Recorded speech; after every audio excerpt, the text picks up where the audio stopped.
ذرا اس آیت پر اب نگاہ کو مرتکز کیجئے، انسان کا خسارہ کیا ہے؟ دیکھیے، سب سے پہلے میں آپ کی توجہ دلاؤں گا، ذرا آنکھیں کھول کر قلب حساس کے ساتھ نوع انسانی کا مشاہدہ کیجئے، کیسے کیسے دکھ، کتنی تکلیفیں، کتنی محنت، کتنی مشقت ہے جو ہر انسان کا مقدر۔ قرآن مجید میں ایک مکمل سورت ہے، سورت البلد، اس میں اللہ تعالیٰ نے متعدد قسمیں کھا کر ایک بات کہی، لا اقسم بہذا البلد وانت حل بہذا البلد ووالد وما ولد لقد خلقنا الانسان فی کبد۔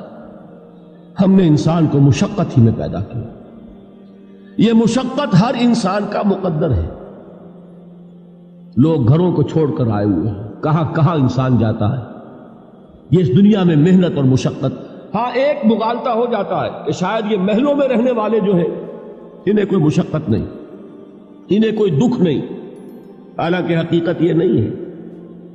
جو جتنا امیر ہے آپ دیکھیں گے اس کی جسمانی مشقت کم ہے، ذہنی کوفت زیادہ ہے۔ ٹرینکولائزرز کی انہیں ضرورت پڑتی ہے، انہیں سیڈیٹیوز چاہیے، خواب آور دوائیں مزدور کو نہیں کبھی ضرورت پڑے گی۔ وہ 8 گھنٹے کی محنت کرنے کے بعد احساس ہوتا ہے کہ وہ صبح ہی کی خبر لے گا۔ اور یہ وہ لوگ ہیں کہ جن کو ہپنوٹکس، خواب آور دوائیاں، سیڈیٹیوز، مسکن ادویات، یہ سارا لیبلیم اور یہ ویلیم اور یہ فلاں اور یہ فلاں، یہ کہاں جاتے ہیں؟ ذہنی سکون اور اطمینان انسان کو حاصل نہیں۔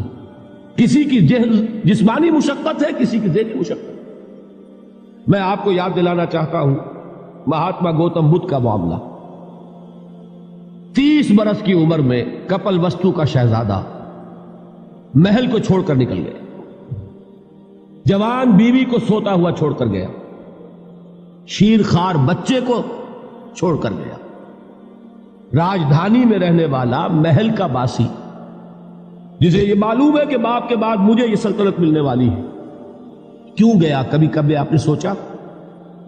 اس نے انسان کے غم اور دکھ کا مشاہدہ کیا۔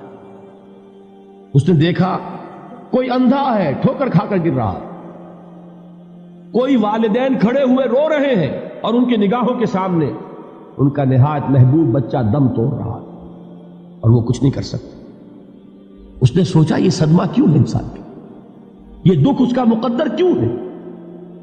اس صدمے سے، اس دکھ سے نجات پانے کی بھی کوئی شکل ہے کہ نہیں؟ انسانوں کی ایک عظیم اکثریت، شاہ ولی اللہ دہلوی رحمۃ اللہ علیہ کے الفاظ ہیں کہ وہ لدو اونٹ اور کولو کا بیل بن کر زندگی بسر کرتی ہے۔ جو 8 گھنٹے تک اینٹیں ڈھو رہا ہو، اس شخص کا تصور کیجیے آپ، وہ واقعی انسان ہے یا حیوان بن گیا ہے؟ اور 8 گھنٹے کی اس محنت کے بعد بھی ہو سکتا ہے کہ 2 وقت کی روٹی اسے پوری نہ ملے۔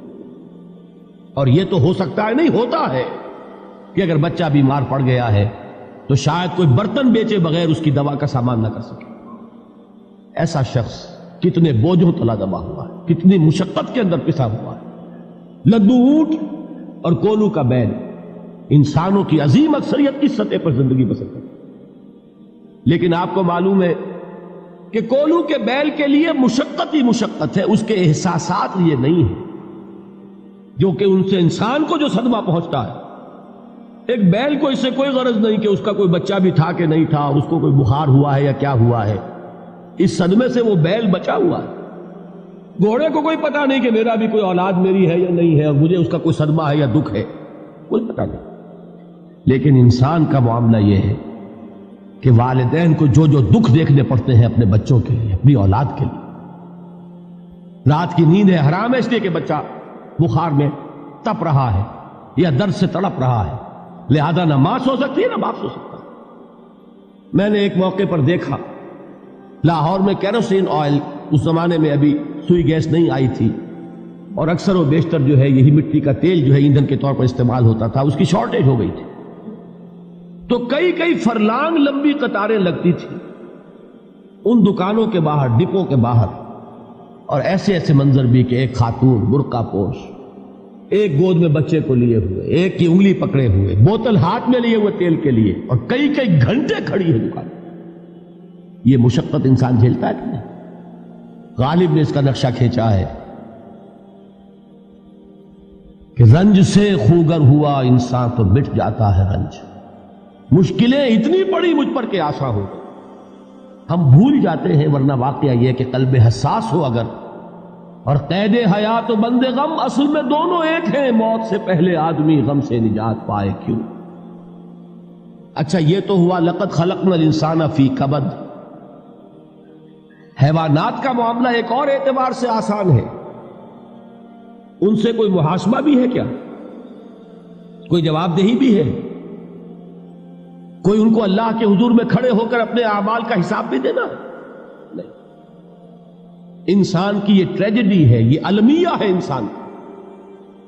اس کو بھی قرآن مجید کی ایک سورت میں قسمیں کھا کر اذا السماء انشقت، اس کے بعد کیا فرمایا؟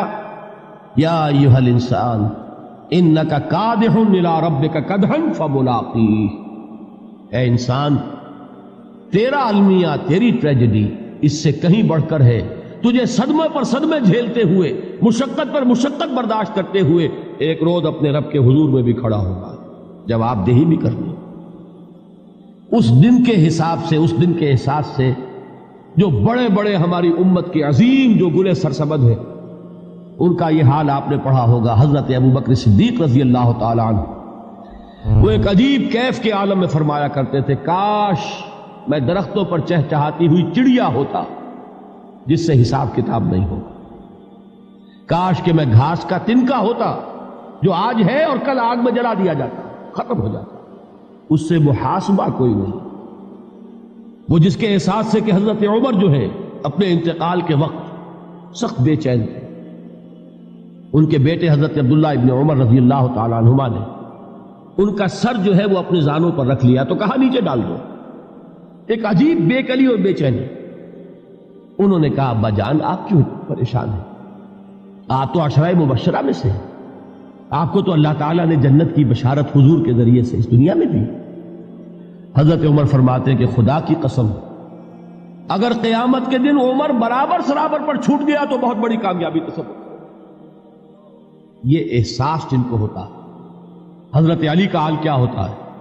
ابھی جو آپ نے حافظ صاحب سے سنا، یہ حضرت علی کا معاملہ ہے کہ ایک تیر پیوست ہو گیا تھا، کسی طرح نکل نہیں رہا تھا. حضرت علی نے فرمایا کہ اچھا چھوڑو مجھے، میں نماز کی نیت باندھتا ہوں. نماز کی نیت پڑھتے تھے تو لرزتے تھے، کانپتے تھے. کس کے سامنے کھڑا ہوں اور کس کے سامنے مجھے ایک دن جواب دہی کے لیے کھڑا ہونا ہوگا. لن تزولا قدم ابن آدم، حضور نے خبر دی ہے ابن آدم کے قدم ہل نہیں سکیں گے. جیسے مجرم کھڑا ہوتا ہے کٹہرے کے اندر، اس کٹہرے میں سے ہل نہیں سکو گے حتی یسأل عن خمس، جب تک کہ 5 چیزوں کا حساب نہ لے لیا جائے. وہ 5 چیزیں کیا ہے؟ کان کھول کر سنیے. عن عمرہ فیما افناہ، عمر کا حساب دو. یہ 80 برس اور 70 برس ہم نے تمہیں دنیا میں دیے، کہاں ضائع کیے؟